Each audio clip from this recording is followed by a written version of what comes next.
Okay, we will have a problem here. Or you people go nicely out, and I will stay with the young man. Okay, we're going to And, Okay, you know what? I'm going to take Mother, and you guys stay. no, you guys don't stay. No, we shouldn't stay? We should all go? No. Okay, we're going to go. You call us if you have when any you're ready. problems with that, Yeah. let me know. All right. Okay. We'll be in the kitchen, Jackie. All right. Thank you, Daddy. Okay. So, Yes, go ahead.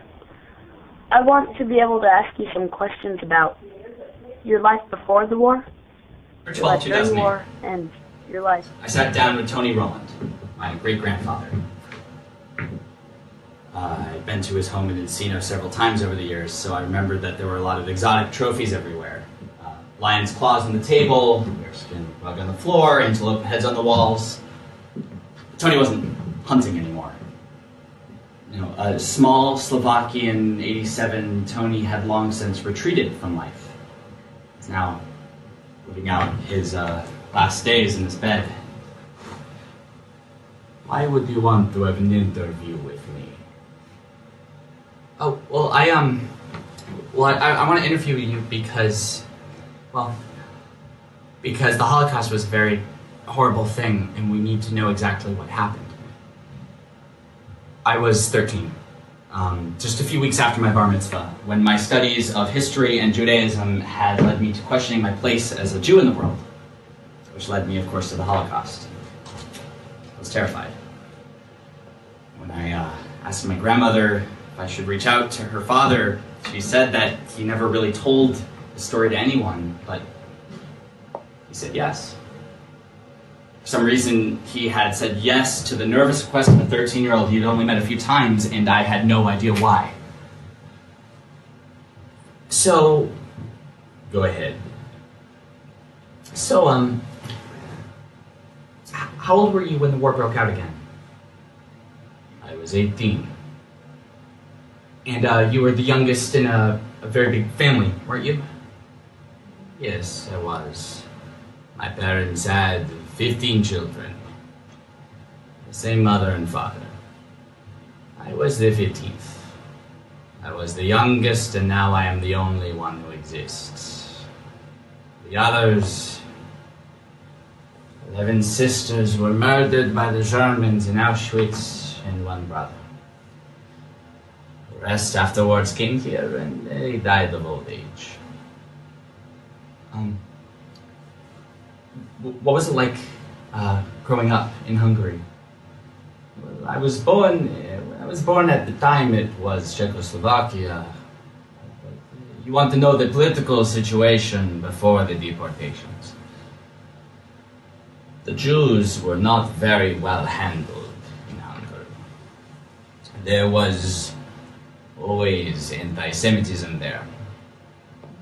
It was understood that the Jew was different than the Christian. On what basis? There was no real basis. Go ahead.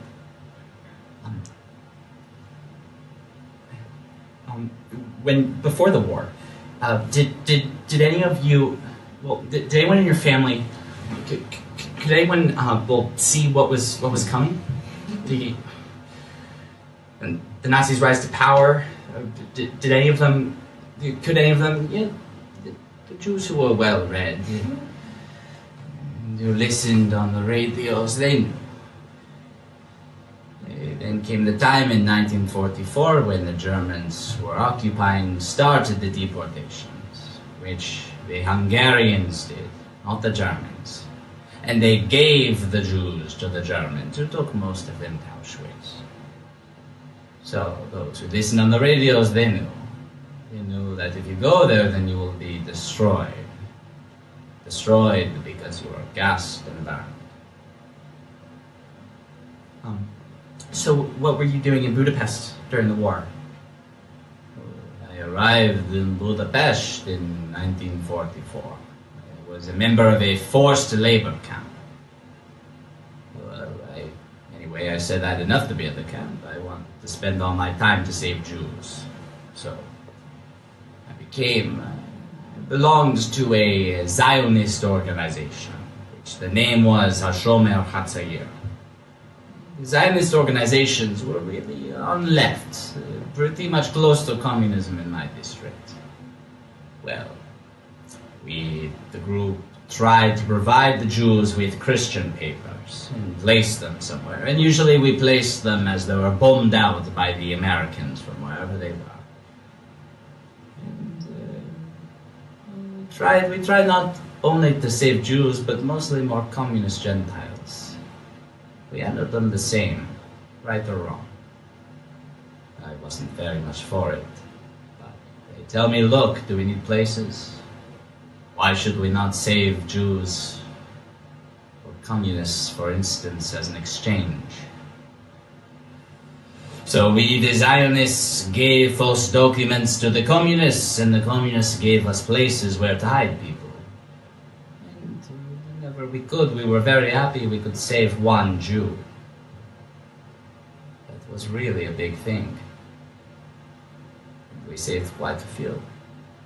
In the hundreds and maybe thousands of Jews who otherwise would have been deported and killed. There wasn't very much to it. Either you stayed alive or you didn't. How much luck and how much brains it was involved, I cannot tell you, but you had to be lucky, you had to be brainy, and so on. Do I make myself clear? Kind of. Tell me what it is you do not understand. What is in my English word bothers you? No, it's, how do you feel about yourself? I mean, pretending to be Gentile. I mean, being but not being. I mean, being a Jew but not being a Jew. I always was a Jew. We'll talk about it. I was scared, yes. The more I was involved, the less scared I was, because I was doing already so many things what I was not supposed to according to the government. That I could have been God. I don't know how many times. Mostly because it was a very, very dangerous situation. They destroyed the Jews. Very few stayed alive. Those who stayed alive, they call them survivors. Whatever they call them, it is really unimportant. What came from the Jew who stayed alive was not a survivor. Came from me. It was not myself. If not a survivor, then what? What part of the person, the human, the heart, the mind, the soul, the spirit remained? What was left?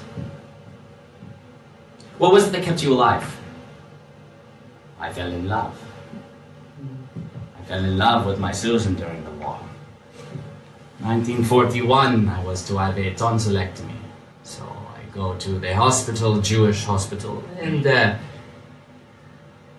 next to me in the room was a guy who was a very good friend of Susan's friend. So Susan comes to visit the guy, she talks to me, and she brings me chocolates and things like that. I never ate any of the chocolates, but I immediately liked her very much. So after I leave the hospital, I try to find out where she is, but I do not know her last name. So one day, 1944, I opened the door at the International Red Cross where I was working in the underground, and outside the door, there's Susan. I recognize her, she doesn't. So she asks for a friend of mine who worked with me there, and I knew what she came there for because she was a Jew and had come to the Red Cross. So I tell her, look, I say whatever his name was, he left, but I can give you what you want. Well, she asked for false papers, I gave her, and then she says, I have a mother who is with me. So I gave her papers as well. And then I ask, do you have a place to live? You cannot stay where you are. And so I gave her one of mine, because I have a few different places. One place I was a railroad officer, and the other one's different things. And so I gave her one room, or whatever I should call it, and I gave that for her and her mother. And it wasn't easy. It wasn't easy. Because the Hungarians by themselves were basically anti-Semitic. They were, and I never understood what the reason is. The reason.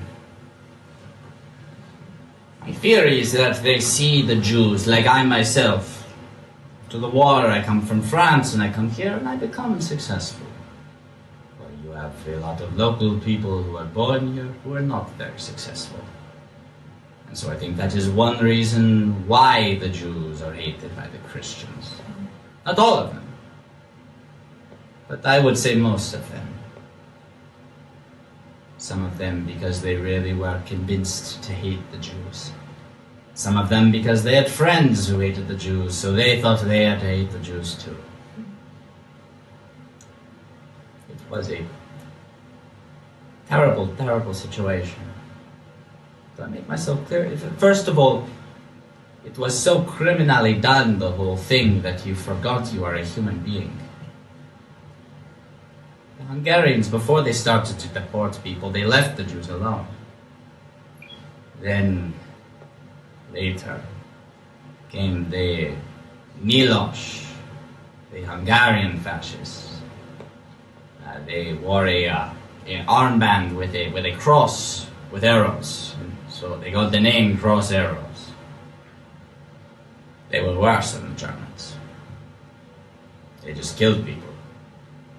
They stopped you on the street, wrenched your trousers down, and if you were circumcised, boom! They shot you right there and then.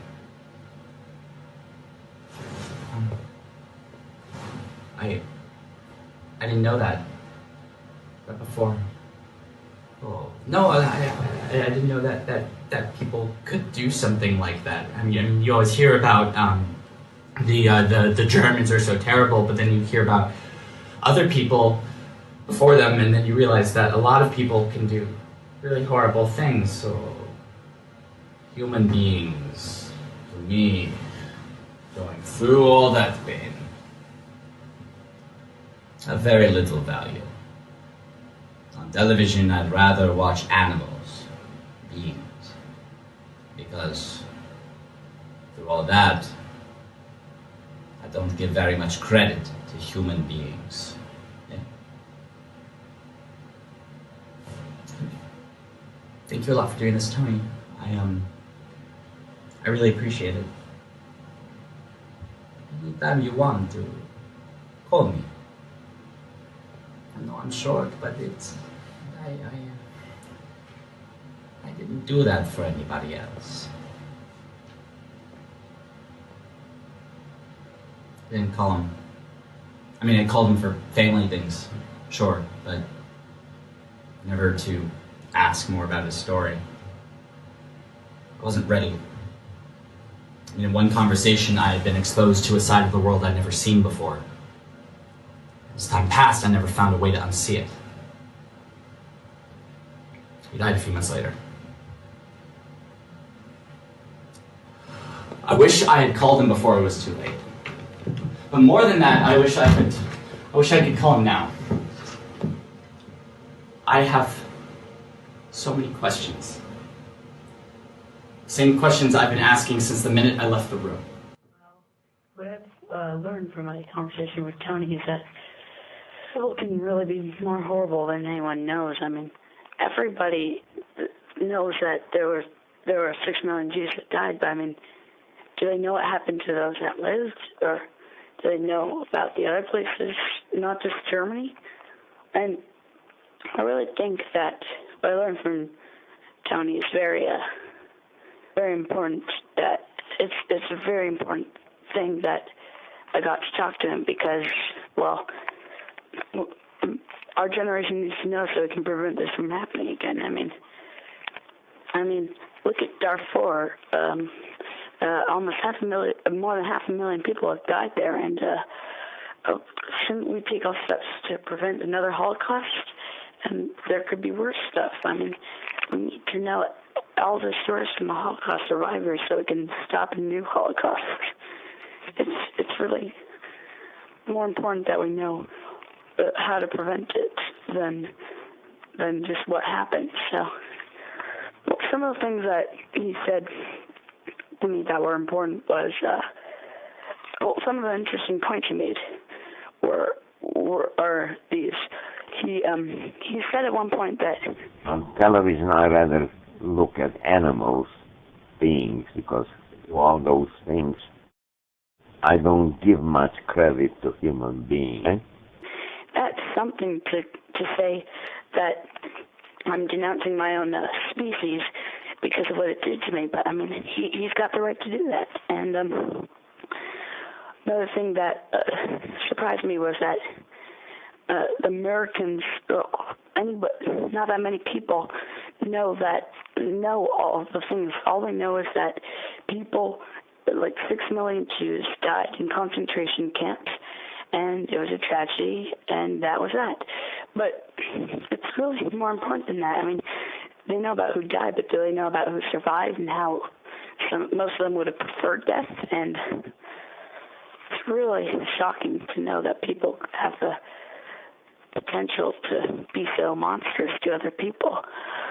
I also learned some things that I would never have guessed. I mean, I always thought the Nazis were like the worst, but then he said the Hungarians shot people that just because they weren't Hungarian. So I mean, there are a lot of things that people don't really know about, things like the Holocaust, and it's important that we get as much information as we can so we can prevent it from happening again.